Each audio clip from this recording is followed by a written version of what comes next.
Halo, selamat datang semuanya. Selamat datang kembali di Poster Film. Gimana kabarnya sob? Semoga hari ini kalian semua sehat selalu ya. Selalu bahagia, banyak rezeki, dan selalu dalam lindungan Allah Subhanahu wa Ta'ala.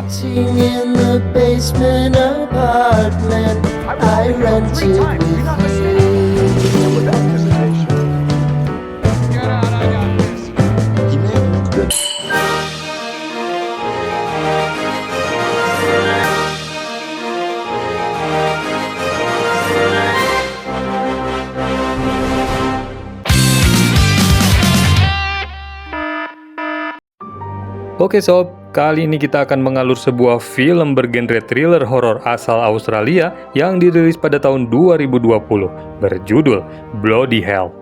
Tapi seperti biasa sebelum kita masuk ke alur ceritanya, jangan lupa like dan subscribe dulu ya sob, supaya channel ini bisa terus berkembang dan bisa terus menyajikan alur cerita film seru lainnya. Oke, tanpa perlu berlama-lama, langsung aja kita masuk ke alur ceritanya. Dan inilah Neraka Berdarah.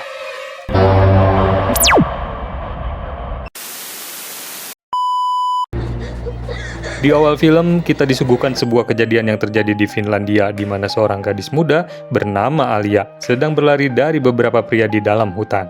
Dan ternyata pria yang mengejarnya sebenarnya adalah para anggota keluarganya sendiri. Alia melompat ke dalam danau, tapi sayang para pria itu tetap berhasil menangkapnya.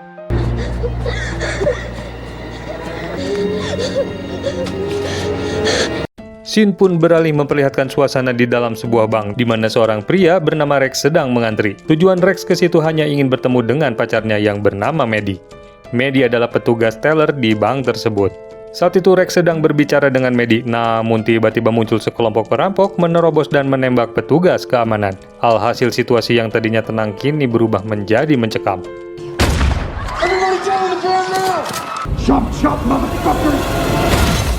Rex melihat ada pistol di tas seorang wanita, namun wanita tersebut tidak bisa berbuat apa-apa. Saat itu Rex tiba-tiba bertingkah aneh yang mana sepertinya dia memiliki kepribadian ganda yang saat itu sosok diri yang lainnya muncul dan berbicara dengannya. Berusaha agar tidak bertindak gegabah, namun sesuatu yang tidak terduga terjadi. Ternyata tas wanita yang berisi pistol tadi tiba-tiba terlempar dan mendarat tepat di pangkuan Rex.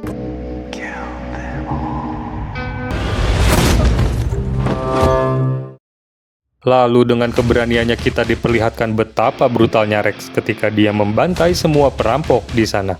Terlihat bahwa sosok lain dari dirinya lah yang mengendalikan kebrutalannya saat itu. Dalam sekejap Rex berhasil menumbangkan para perampok dan menjadi pahlawan bagi semua orang di sana.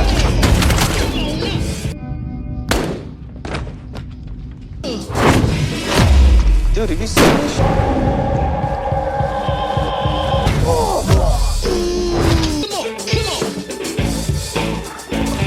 Saat itu Rex menyuruh semua orang keluar dari bank, sedangkan ia akan memburu satu orang perampok lagi yang ada di ruangan di dalam. Namun sayang ternyata Maddie disandera oleh si perampok yang mengancam akan membunuhnya jika Rex tidak melemparkan senjatanya. Namun saat itu Rex tidak peduli dan tetap akan menembak si perampok itu. Look, I do want to shoot you though, real bad. Hold it right. What are you doing? Di bawah pengaruh sisi liar dari sosok dirinya yang lain, dengan cepat Rex menembak perampok itu, dan tanpa sengaja senjata yang dipegang oleh perampok itu ternyata menembak ke arah lemari, yang ternyata mengenai seorang pegawai bank yang bersembunyi di sana.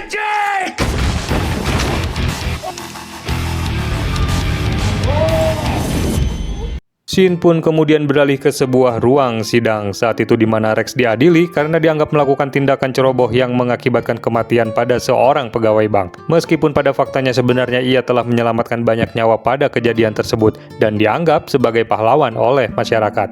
Namun karena perbuatannya itu Rex tetap dijatuhi hukuman 8 tahun penjara. Singkat cerita, 8 tahun berlalu, Rex akhirnya bebas dari penjara.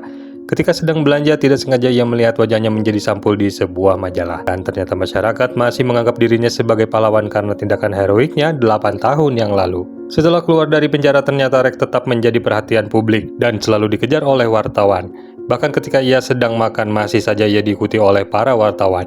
Hal ini tentu saja membuat ia merasa tidak nyaman. Saat itu sosok dirinya yang lain tiba-tiba muncul kembali dan berbicara dengan dirinya sendiri. Jadi gini sob, aku jelasin sebentar ya. Jadi si Rex ini sebenarnya memang ada sedikit kelainan ya, sejenis PTSD gitulah, atau disebut Post Traumatic Stress Disorder. Biasanya sih penderita PTSD ini punya trauma di masa lalu. Nah, kalau untuk kasusnya si Rex ini, dia selalu memunculkan sosok dirinya yang lain ketika dia dalam kondisi stres atau tertekan. Ya, seolah jadi ada teman gitulah pokoknya. Kurang lebih gitulah ya, sob. Oke, lanjut. It's like you give some love and some heat. They're such pricks. Rex sudah tidak tahan dengan para wartawan yang terus mengikutinya. Akhirnya bangkit dan melempar mejanya.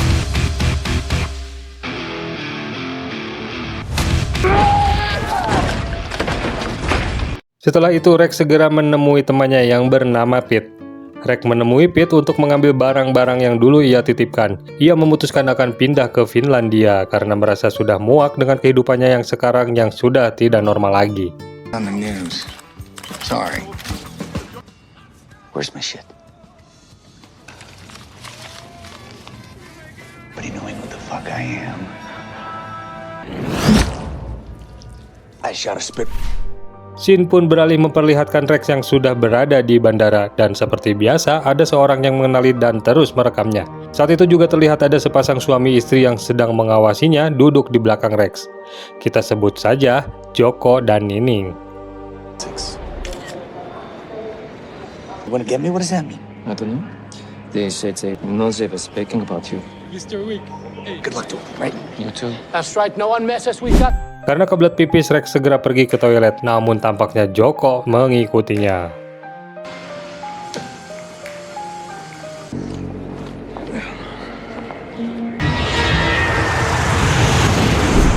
Singkat cerita, Rex tiba di Finlandia. Ia merasa lega karena di sana tidak ada seorang pun yang mengenali dan mengganggunya. Ia pun keluar dari bandara dan terlihat dari kejauhan ada seorang supir taksi yang sedang mengawasinya. Tiba-tiba supir taksi itu memotong antrian dan berhenti tepat di depan Rex. Akhirnya Rex naik ke taksi itu. Awalnya tidak ada yang mencurigakan, namun di tengah perjalanan, tiba-tiba si supir mengeluarkan gas ke dalam kabin. Rex berteriak, namun akhirnya ia pun pingsan dan tidak sadarkan diri.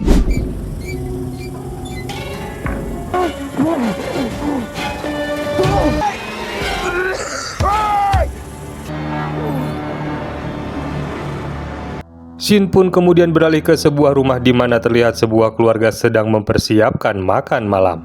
Sekilas tidak ada yang mencurigakan, namun ternyata Rex ada di bawah rumah ini. Ia telah diculik dan disekap di ruang bawah tanah, dan edanya ternyata salah satu kaki Rex sudah putus. Walah, ini yang nyuliknya belum tahu aja dia siapa ini yang mereka culik. Gantian dibantai, ntar nangis-nangis lagi.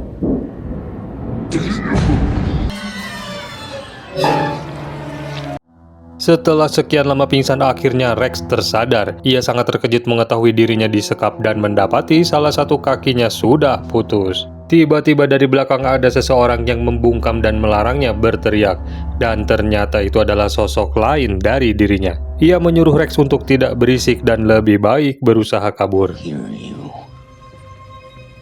Biar gampang, gimana kalau si Rex bayangan ini kita sebut Rick aja ya sob, biar lebih seru aja. Soalnya kelihatannya sih si Rick ini memang lebih pinter sih dan lebih sadis daripada si Rex yang asli. Oke, lanjut. Saat itu Rick mengingatkan kepada Rex daripada meratapi kondisinya, lebih baik Rex berusaha melepaskan ikatannya dan bersiap-siap bila ada orang yang menculiknya muncul. Menurut analisa Rick, yang menculiknya adalah keluarga pasangan suami istri yang ada di bandara tadi. What do we know? What do we need to know? You're here. Doesn't matter. We know they have confidence in that rope because your mouth ain't gagged and... Sementara itu di lantai atas ada seorang anak laki-laki yang bernama Olavi. Ia berniat turun ke basement karena penasaran dengan korban yang dibawa oleh keluarganya kali ini. Ketika mengetahui ada yang masuk, Rex langsung pura-pura masih pingsan. Sambil mengintip, ia mengetahui ternyata yang datang adalah seorang anak kecil. Rex mencoba membujuk Olavi, lalu menendang dan menjepit dengan kakinya.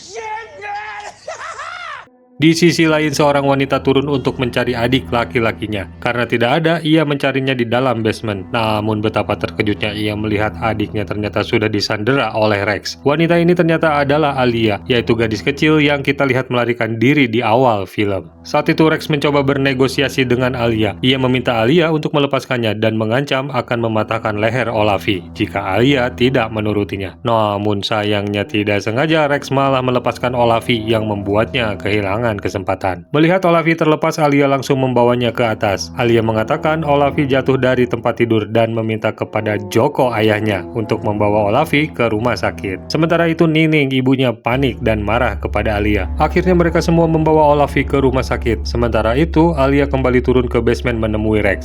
Ia berencana untuk membersihkan dan mengobati kaki Rex. Ia juga menceritakan tentang bagaimana keluarganya mulai menculik orang-orang untuk memberi makan kakak laki-lakinya yang paling besar yang bernama Patty. Patty adalah kanibil yang sejak kelahirannya menderita kelainan dan hanya mau memakan daging manusia. Sejak saat itulah keluarganya mulai menculik orang untuk memuaskan rasa lapar Patty. Alia sebenarnya tidak setuju dengan perbuatan keluarganya ini, bahkan ia sudah mencoba berkali-kali untuk kabur. Namun mereka selalu saja dapat menangkap kembali dirinya. Setelah mendengar cerita Alia, Rex memohon kepada Alia untuk melepaskannya. Alia yang merasa kasihan pun akhirnya meninggalkan pisau di lantai dan menyuruh Rex untuk mengambilnya sendiri. Alhamdulillah Rex berhasil mengambil pisau itu. Namun ketika Alia akan pergi, tiba-tiba muncul 3 orang pria. Mereka adalah pamannya yang bernama Herman dan kedua saudaranya yang kembar. Mereka langsung membawa Alia ke atas, sedangkan Rex disuntik dengan obat bius yang membuat dirinya kembali pingsan. Namun di sisi lain Rex malah tertawa yang artinya ia sudah siap untuk membalas dendam.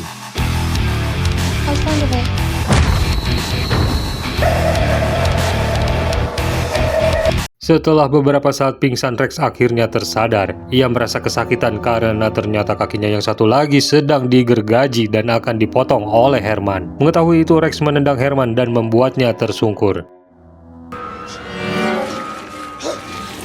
Herman pun akhirnya pergi untuk mengambil obat bius, sedangkan Rex berusaha memotong tali yang mengikat tangannya. Namun tidak lama Herman pun kembali. Rex langsung menendangnya dan ternyata ia sudah berhasil memotong tali ikatannya. Lalu dengan cepat menusukkan pisau itu ke telinga Herman. Malam. Setelah membunuh Herman, Rex langsung mengumpulkan beberapa peralatan dan senjata yang bisa ia gunakan. Lalu ia berusaha sekuat tenaga untuk keluar dari basement. Alhamdulillah ia berhasil keluar. Namun ketika akan keluar, Rex mengingatkan kepada Rex untuk menyelamatkan Alia dan membawanya pergi.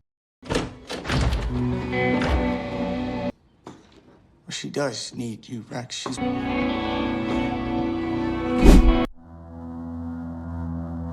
Scene pun beralih kepada Joko dan Nining yang baru saja kembali dari rumah sakit di pagi hari.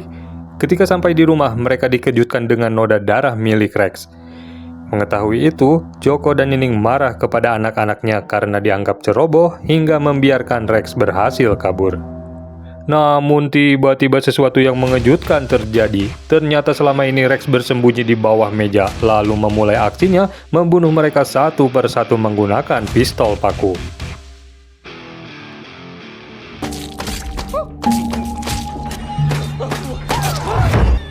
Namun saat Rex akan menembak Nining, ternyata peluru pakunya habis. Ia lalu menendang kepala Nining dengan tongkat golf yang dipasang di kakinya. Dan tersisa satu orang lagi, yaitu si kembar yang akan menyerang Rex. Namun dengan cepat Rex segera melemparkan pisau ke tubuhnya. Di saat bersamaan Nining kembali bangkit, namun Alia yang berada di belakangnya langsung mencekik Nining dengan tali sampai akhirnya ia pun tewas. Setelah berhasil menghabisi semua keluarga ini, Rex merasa lega dan beristirahat sejenak. Namun ternyata perjuangannya masih belum selesai, karena ia harus menghadapi satu orang lagi, yaitu Patty, si kanibil.